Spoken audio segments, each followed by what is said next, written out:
I'm here to share a little knowledge from someone else today. But before I get started, hit that like button, hit that subscribe button also. Now, the big news and the big topic nowadays is the Palestinian Israeli occupation. Let's call it what it is. It's not a war, it's not a conflict, it's an occupation, and the Palestinians are trying to resist. So, what I want to show today is black people should have some compassion, empathy, and humanity for what's going on. Because if the shoe was on the other foot, you would want that same energy from other people. You know, if no one cared about what happened during the transatlantic slave trade, we would still be in chains. Now, with that being said, we have some of our leaders out here talking about that fight ain't ours. Just because they speak smoothly and they got big followings don't mean they're right. And Dr. Umar, of course, is always, let's just call him what he is. He's a racist. Let's just call it what it is. Y'all hate racism, but when one of us racist, it's no problem. Then you say black people can't be racist. Yes, the fuck you can. So that right there, all that shit is a program.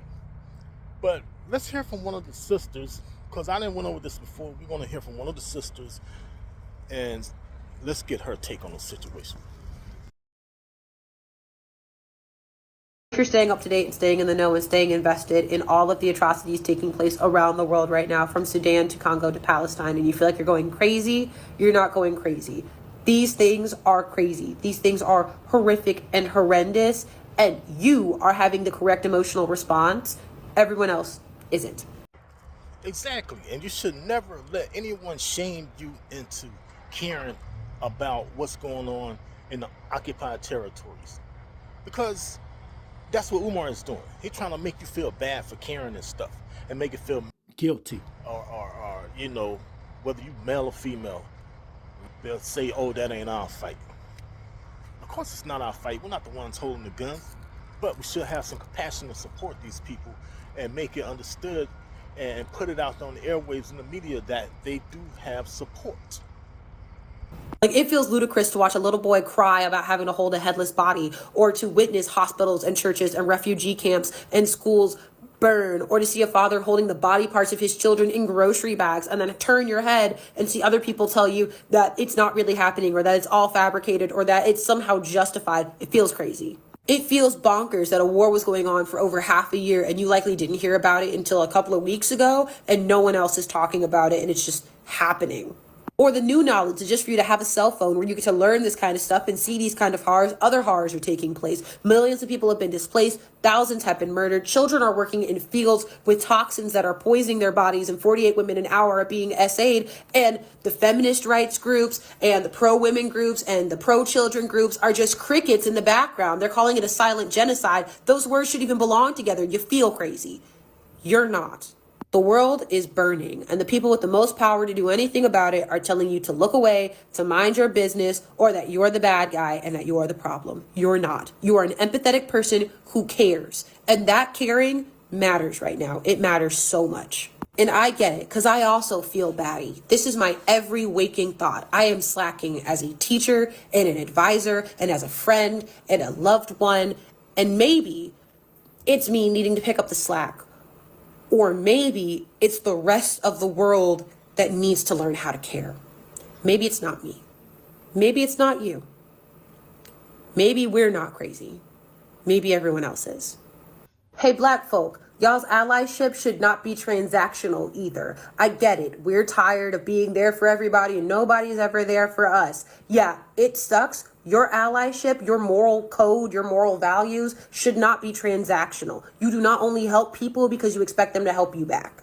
Injustice begets injustice. We cannot take on the stance of our oppressor because we feel like no one is ever on our side in solidarity. That's not how this is supposed to work. If we are the freedom fighters and the liberators and the social change makers that we claim we are, that we consistently want to be, this, oh, they don't help us, so we can't help them, we can't take a stance, has to end. We got to dead it. Because not only is it untrue, as Palestinians have stood by us time and time again, even as recently as the 2020 protests, where they are giving us tips on how to deal with the police because their oppressor and our oppressor are trained together, it is sick and unfair.